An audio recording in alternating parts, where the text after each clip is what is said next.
Bom, vamos direto ao ponto. Hoje a gente vai mergulhar fundo nos bastidores reais de um treinamento corporativo intensivo. Essa nossa explicação aqui funciona como um guia definitivo, totalmente prático e, o mais importante, livre daqueles jargões vazios que não levam a lugar nenhum. A ideia central dessa imersão é desconstruir velhas manias e vícios de linguagem que simplesmente não colam mais e trocar tudo isso pelo que realmente traz conversão no cenário de hoje. O roteiro para essa nossa Masterclass está dividido em 6 pontos bem rápidos. 1. O cliente conectado. 2. Qualificação BANT. 3. Escuta estruturada. 4. Consistência multicanal. 5. Aqueles primeiros segundos cruciais. E 6. O futuro e os próximos passos. Então, vamos começar pela seção 1, o novo cliente conectado. Olha, o consumidor de hoje não cai mais de paraquedas numa negociação. Ele é hiperconectado. Na maioria das vezes, a pessoa já fuçou cada detalhe técnico e já leu umas 30 avaliações antes mesmo de dizer um olá. Ou seja, a tolerância para um atendimento lento ou confuso simplesmente despencou para zero. Isso ilustra brilhantemente o quanto nosso papel em vendas mudou, sabe? Antes, a intuição dizia para a gente agir meio como um catálogo humano, despejando todo o estoque e 1 milhão de métricas em cima do cliente. Mas vem cá, a internet já faz isso em 1 milissegundo, né? O jogo agora é ser um curador, ou melhor, um sommelier. Pensa bem, um sommelier não lê a carta de vinhos inteira em voz alta no restaurante. Ele entende o contexto daquele jantar e pinça exatamente a garrafa que harmoniza com o momento. A missão é reduzir o ruído. E o motivo para essa tática do catálogo humano ser um desastre hoje em dia tem base científica. É um fenômeno super interessante. Quando a gente joga, 50 variações de um software ou 30 modelos de televisão na frente do comprador, o cérebro dele literalmente entra em curto-circuito. Essa enxurrada de opções gera o que chamamos de paralisia na decisão. E o pior, cria uma desconfiança gigantesca, porque parece que a gente só está tentando empurrar o item mais caro goela abaixo. Então guarda isso. Menos opções, só que muito bem curadas, geram infinitamente mais segurança para quem está comprando. Avançando para a seção 2. Fundamentos da qualificação BANT.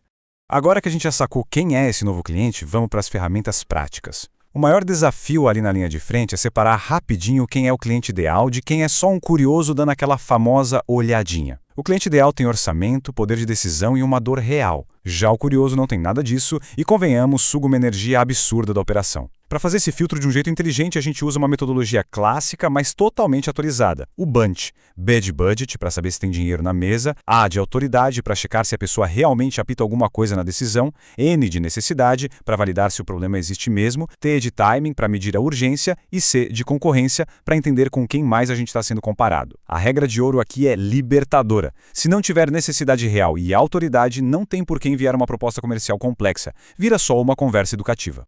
É claro que, na prática, dá aquele pânico de falar sobre dinheiro, né? Ninguém quer parecer invasivo nos primeiros 5 minutos de papo. Mas descobrir isso não precisa parecer um interrogatório policial. Usar perguntas mais amplas e abertas, como saber a faixa de investimento que já foi pensada para resolver a questão, revela a dor e o orçamento de um jeito super natural. A gente cria um clima de parceria de negócios e não uma investigação que deixa todo mundo desconfortável. Entrando agora na seção 3, a arte da escuta estruturada.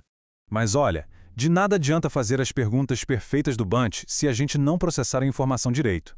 Tem um abismo gigantesco entre só ouvir as palavras e realmente praticar uma escuta estruturada.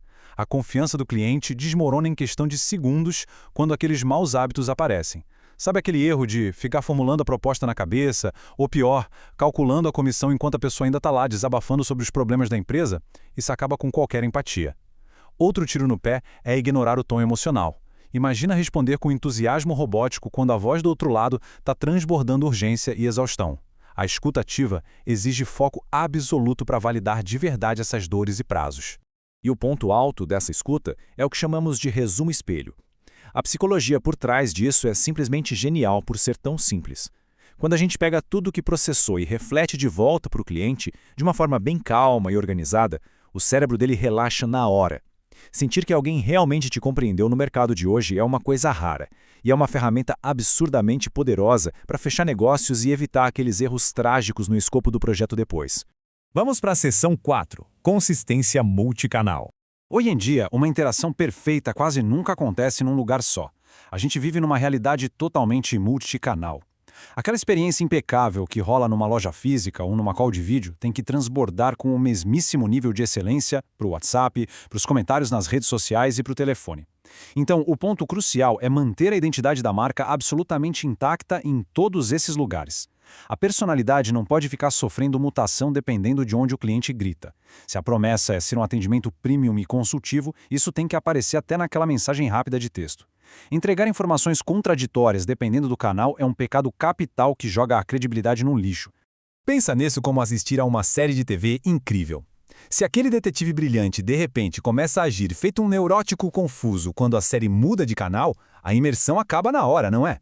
É exatamente isso que acontece quando você dá uma consultoria presencial espetacular e no dia seguinte o cliente recebe uma mensagem genérica de copiar e colar no celular. A consistência no tom de voz, pessoal, é simplesmente inegociável. Chegamos na seção 5, os primeiros segundos cruciais. Esse é o momento de maior tensão de todos, a abertura. O destino da negociação quase sempre é selado naqueles 60 a 120 segundos iniciais. É nessa janela exata que o cliente decide internamente se vai engajar no papo ou se vai procurar a porta de saída. Por isso, a gente precisa banir oficialmente a frase "posso ajudar?". Sério, hoje em dia isso é um gatilho automático para rejeição. Faz a pessoa soltar um "tô só dando uma olhadinha" por puro instinto de defesa. O nosso objetivo logo de cara tem que ser gerar curiosidade. Como? Dando um contexto antes de perguntar, fazendo uma observação específica sobre o que a pessoa está olhando ou trazendo foco para como aquilo é usado na prática. Isso abaixa a guarda do cliente instantaneamente. Agora, o que é realmente interessante sobre a prova social imediata é que ela exige um cuidado cirúrgico. Usar essa técnica de um jeito amador é como atirar com uma metralhadora, disparando números genéricos como "temos 10 mil clientes satisfeitos", o que soa muito como desespero. O jeito profissional é agir como um franco atirador. Mencionar um caso real de uma empresa do mesmo porte que passou pelo mesmo problema na semana passada e resolveu com vocês. Isso conecta com a dor específica de um jeito irreversível. E por fim, seção 6, o futuro e próximos passos. Todo esse conhecimento abstrato precisa virar engenharia comportamental para ser aplicado sob pressão. E o maior teste de pressão rola quando aquele cliente hiperinformado solta uma pergunta técnica super complexa.